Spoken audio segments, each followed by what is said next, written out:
मित्रों नमो नमः। आज मैं एक बड़ी गंभीर बात आपसे शेयर करना चाहता हूँ।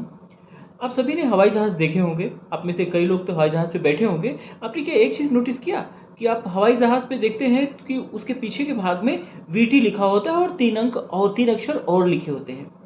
इस वीटी का क्या मतलब है? इस वीटी का अर्थ है वाइसराय टेरिटरी या विक्टोरिया टेरिटरी। अरे! यह एक कॉल साइन है। 1927 में वाशिंगटन में एक अंतर्राष्ट्रीय रेडियो टेलीग्राफिक कन्वेंशन हुआ था। उसके दौरान भारत को यह कॉल साइन दिया गया था। भारत तब का ब्रिटिश भारत। ध्यान रहे 1927 में भारत एक ब्रिटिश की कॉलोनी था। यह वीटी उसी बात का संकेत था कि भारत ब्रिटेन का उपनिवेश है।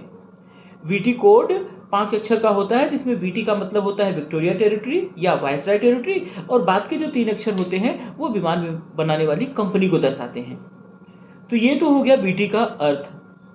अब आप सोचिए कि यह वीटी संकेत, कॉल संकेत भारत को तब दिया गया था जब भारत गुलाम था, जब भारत ब्रिटेन का उपनिवेश था। भारत उस गुलामी से और उपनिवेश से कब का आज़ाद हो चुका है? सन 1947 में हम आज़ाद हो चुके हैं। लेकिन शायद अभी भी ये जो पैरों पे बेड़ियां पड़ी थी वो तो कट गई, मस्तिष्क की बेड़ी, मनस पे पड़ी हुई बेड़ी और हमारे जो रगों में गुलामी घुस गई है वह अभी तक निकल नहीं पाई है, वो बेड़ी अभी तक छट नहीं पाई है। और हम इतने दिनों के से आज़ाद होने के बावजूद भी विक्टोरिया की, जो कि विक्टोरिया जिसके नाम पे विक्टोरिया टेरिटरी कोड पड़ा हुआ है, वो भी धरती से जा चुकी है, किंतु हम अब भी इस गुलामी के प्रतीक को ढो रहे हैं। मुझे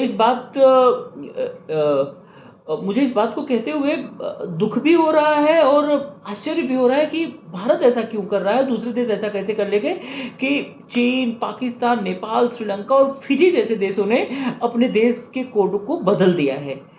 ये सारे देश जिनका मैंने नाम लिया, ये किसी न किसी समय ब्रिटेन की प्रत्यक्ष या अप्रत्यक्ष गुलामी में रहे हैं। जब ये देश अपने कोड बदल सकते हैं तो भारत क्यों नहीं? किंतु हमारे देश के अब वही है कि इसके कारण के खोजने चले जाएं तो हम यही कह सकते हैं कि हमारे हमारे रगों में वो जो गुलामी का खून घुस गया है, जो इस तरह बह रहा है कि हम उसको अपने से निकाल ही नहीं पा रहे हैं और हम उसको अपने सर का ताज बनाए हुए बेटी को हवा में उड़ रहे हैं। दुनिया की 5वीं सबसे बड़ी अर्थव्यवस्था है, तीसरी संभवतः 2030 तक हम हो जाएंगे, किंतु ये गुलामी का एक छोटा सा प्रतीक हमारे सर पे ऐसे टका हुआ है जैसे उसे हमने अपना मणिमुकुट बना के रखा हुआ है। बड़ी चिंतनीय बात है, इससे जितना जल्दी निजात मिल जाए अच्छा है।